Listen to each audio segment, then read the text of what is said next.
Hello friends, hope you all are having a great day. Friends, अभी ये facts मुझे पता चले कि इंडिया के अंदर मिल्क की कंजम्पशन जो है वो और कंट्रीज़ के कंपैरेटिवली बहुत ज़्यादा है और इसी हिसाब से कैल्शियम की सप्लीमेंट्स की कंजम्पशन भी इंडिया के अंदर बहुत ज़्यादा है। और उसके साथ साथ bone related problem, osteoporosis, arthritis, ये सब प्रॉब्लम्स भी इंडिया के अंदर ही बहुत ज़्यादा हैं। फ्रेंड्स, जब हम इतना ज़्यादा मिल्क कंज्यूम करते हैं तो हमारी बोन हेल्थ अच्छी क्यों नहीं है? हमें वो कैल्शियम क्यों नहीं मिलता जो मिल्क में होना चाहिए, जिसके लिए हम मिल्क को कंज्यूम कर रहे हैं? वही जानने के लिए आज हम ये वीडियो लेकर आए हैं आपके साथ शेयर करने के लिए कि फ्रेंड्स, बहुत सारे लोग मेरे से क्वेश्चन करते हैं कि हम अपने बच्चों को मिल्क दें या नहीं दें, पेरेंट्स को मिल्क दें या नहीं दें। किसी की डिसीज़ कंडीशन है, किसी को कार्डियोवैस्कुलर प्रॉब्लम्स हैं, डायबिटीज़ के इश्यूज़ हैं, तो उन्हें ये मिल्क कंजम्पशन करना चाहिए या नहीं करना चाहिए। सो ये बहुत ही बड़ी मिस्ट्री इस समय बन चुका है। Everybody wants to know the answer, consume करें कि नहीं करें। सो फ्रेंड्स, मैं आज ये जो वीडियो बना रही हूँ ये सिर्फ आपको अवेयरनेस क्रिएट करने के लिए बना रही हूँ। मैं आपको बिल्कुल डराने के लिए नहीं बना रही हूँ। बहुत सारे ऐसे लोग हैं जो मिल्क कंज्यूम करते हैं लेकिन उन्हें कोई प्रॉब्लम नहीं आती। बहुत सारे ऐसे लोग हैं जिन्होंने मिल्क की कंजम्पशन बंद कर दी है तो उनके जो भी डिसीज़ कंडीशंस थी वो ठीक हो चुकी हैं। तो choice is yours, only I want to create the awareness.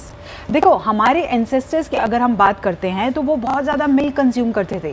They use to consume milk directly from the animals और उनके टाइम में जो मिल्क था that was the superb food, that was a complete food and a complete protein. हर मायने में वो जो मिल्क था जो हमारे एंसेस्टर्स ने पिया है वो बहुत ही अच्छी क्वालिटी का था। लेकिन आज के समय में आज प्रॉब्लम क्या है? क्यों हम वो मिल्क कंज्यूम करते हैं तो हमें प्रॉब्लम होती है? क्योंकि क्वालिटी कॉम्प्रोमाइज़ हो रही है। पहले जो क्वालिटी थी दैट वाज बेस्ट, अब जो क्वालिटी है बिल्कुल क्वालिटी इज़ ज़ीरो। उसकी न्यूट्रिशन वैल्यू जो है मिल्क की ज़ीरो हो चुकी है जो भी हम प्रोसेस्ड फूड कंज्यूम कर रहे हैं। फ्रेंड्स, पहले के टाइम में एक्सपेक्ट किया जाता था कि एक काऊ जो है वो 10,000 किलोज ऑफ मिल्क प्रोड्यूस करेगी इन 1 ईयर। आज के टाइम में 25,000 किलोज ऑफ मिल्क प्रोड्यूस कर रही है 1 काऊ इन 1 ईयर। और वो कैसे? ऐसा कैसे हो सकता है कि काऊ इतना ज़्यादा मिल्क कैसे प्रोड्यूस कर पा रही है?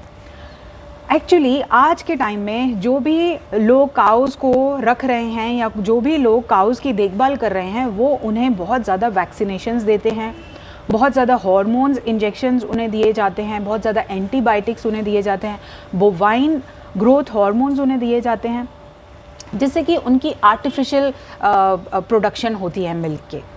सो फ्रेंड्स, इसीलिए कोई भी जो भी काउज़ की देखभाल करते हैं वो लोग एक्चुअली काउज़ को आज के टाइम में एक्सपेक्ट नहीं किया जा सकता है कि वो बीमार हो या उनकी प्रोडक्शन मिल्क की कम हो। सो इसलिए उन्हें एंटीबायोटिक्स दिए जाते हैं कि किसी भी तरह का बैक्टीरिया, किसी भी तरह की प्रॉब्लम उनकी बॉडी में, कोई भी डिसीज़ कंडीशन उनकी बॉडी में ना आए, इसलिए उन्हें टाइमली एंटीबायोटिक्स दिए जाते हैं।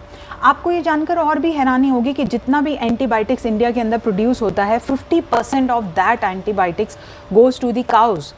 इतने ज़्यादा उन्हें वैक्सीनेशंस दिए जाते हैं, एंटीबायोटिक्स दिए जाते हैं, इतने ज़्यादा ईस्ट्रोजन और बोवाइन ग्रोथ हार्मोन्स दिए जाते हैं कि जितने हमारे यंग गर्ल्स हैं 5 to 7 ईयर्स की एज में जितने भी बच्चे हैं, स्पेशली गर्ल्स, वो ग्रोथ हार्मोन जो फीमेल ग्रोथ हार्मोन्स हैं उनकी बॉडी में एंटर कर जाते हैं और उनकी पॉट बेली आप देखेंगे, बच्चों का एब्डोमिनल एरिया बहुत ज़्यादा हैवी होता जा रहा है, प्यूबर्टी जल्दी होने शुरू हो गई है गर्ल्स को। All this goes to these cows and their milk. Actually जो हम काउज़ को फीड कर रहे हैं वही उनके मिल्क में आ रहा है और वही हमारी बॉडी के अंदर जा रहा है। सो प्रॉब्लम इज़ दैट जब आप एंटीबायोटिक्स उनको काउज़ को हम इंजेक्ट कर रहे हैं, जब हम वैक्सीनेशंस उनको दे रहे हैं, ग्रोथ हार्मोन्स उनको दे रहे हैं और वही हमारी बॉडी में आ रहे हैं, तभी तो वो प्रॉब्लम क्रिएट कर रहे हैं। हमारी बॉडी में भी वो हार्मोनल प्रॉब्लम्स क्रिएट कर रहे हैं। PCOD is a very common problem these days. So friends, choice is yours. Again, मैं ऐसा कुछ नहीं कह रही हूँ कि आपको मिल्क कंजम्पशन बंद करना होगा, but I just want to bring facts to you. अगर हम कहते हैं, बात करते हैं कि पेस्चराइजेशन, होमोजेनाइजेशन की, तो उसमें हम डेफिनेटली मिल्क को क्लीन करते हैं, हम उसको एक सेफ़ मिल्क बना देते हैं कि हम उसे कंज्यूम कर सकें। लेकिन ये बात आपको ध्यान रखनी है कि हम उसमें से गुड और बैड बैक्टीरिया सभी को ख़त्म कर देते हैं। हम उसके प्रोटीन को डीनेचर कर देते हैं। कैल्शियम, फॉस्फोरस, मैग्नीशियम, जिन भी चीज़ों को लेने के लिए हम वो मिल्क को कंज्यूम कर रहे थे, हमने उन सब को ख़त्म कर दिया। अगर हमने उनकी पेस्चराइजेशन कर दी, अगर हमने उनको होमोजेनाइजेशन कर दिया, वो सिर्फ फ़ैट ही फ़ैट रह गया है। अब क्या आप वो फ़ैट कंज्यूम करने के लिए रेडी हो? क्या वो आपके लिए बेनिफिशियल है? You have to decide about that. एक बात और मैं आपको बताना चाहूँगी which is very painful, which hurts me a lot. पहले जब काऊ का मिल्क कलेक्ट किया जाता था, मिल्किंग की जाती थी काउस की, तो उनके अडर्स को हैंड से स्टिमुलेट किया जाता था और मिल्क को स्टोर किया जाता था। लेकिन अब आज के टाइम में एक मेटल के पाइप्स आ चुके हैं जो उनके अडर्स के साथ फिक्स किए जाते हैं और एक इलेक्ट्रिक शॉक दिया जाता है उन्हें, और फिर वो मिल्क स्टिमुलेट होता है, प्रोडक्शन स्टिमुलेट होती है और मिल्क को कलेक्ट किया जाता है। सो आप इमेजिन कर सकते हो कि कितना पेनफुल वो प्रोसेस होगा। और ड्यूरिंग दैट प्रोसेस उनके अडर्स पे पस क्रिएट होती है and this pus is again collected into your milk.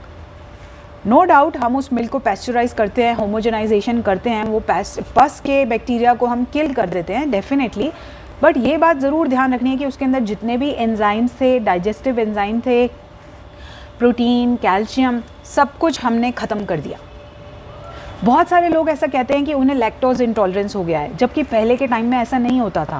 पहले सब बहुत इजीली मिल्क को डाइजेस्ट कर पाते थे, लेकिन अब नहीं कर पाते, क्योंकि जब हम पैस्चराइजेशन या होमोजेनाइजेशन करते हैं तो हम उसके अंदर डाइजेस्टिव एंजाइम जो हमारी बॉडी में जाकर मिल्क को ब्रेक डाउन करते हैं, वो अब एंजाइम है ही नहीं।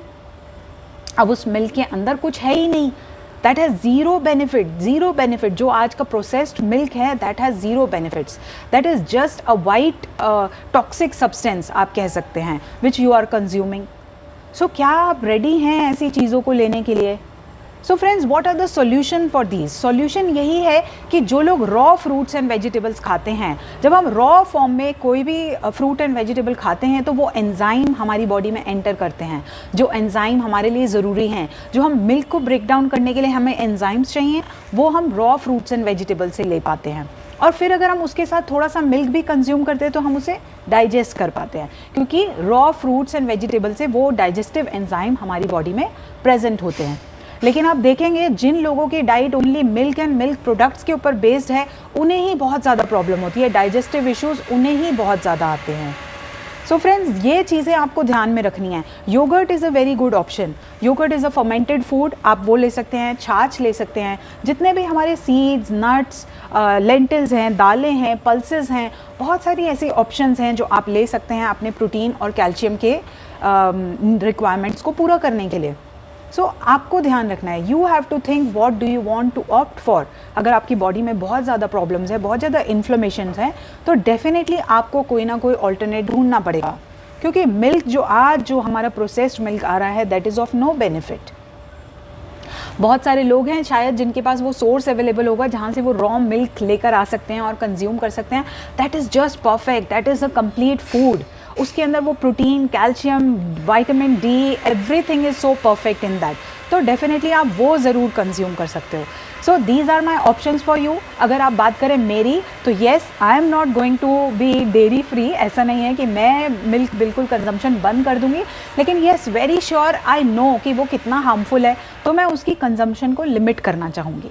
धीरे धीरे उसकी कंजम्पशन को लिमिट करूँगी, थोड़ा सा चाय में, थोड़ा सा कभी डेजर्ट्स में, या कुछ भी ऐसा आउटसाइड फूड जो होता है अगर वो हम कंज्यूम करते हैं तो थोड़ा बहुत डेयरी उसके अंदर होता है, तो येस, इतना तो चलता है।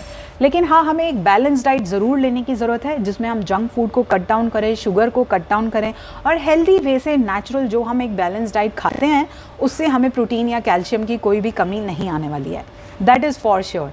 So friends, I have given you options of raw fruits and vegetables, nuts, pulses, lentils, dry fruits. These are all the options. Yogurt you can have. Almond milk और soya milk की अगर हम बात करें, no doubt वो अच्छे हैं, but you have to remember that कि वो एक substitute नहीं है, आपके milk का complete substitute नहीं है, वो अलग बेनिफिट दे रहे हैं, but to get the protein and calcium which you want from the milk, वो लेने के लिए आपको एक बैलेंस डाइट की बहुत ज़्यादा ज़रूरत है। आई होप मेरी ये इन्फॉर्मेशन आपके काम आई होगी, और अगर आपको कुछ अच्छा लगा तो आप आगे शेयर करें, लोगों तक इसको मैसेज को पहुँचाएँ, and do give me your comments, do give me your messages कि how you like, what do you like about this video.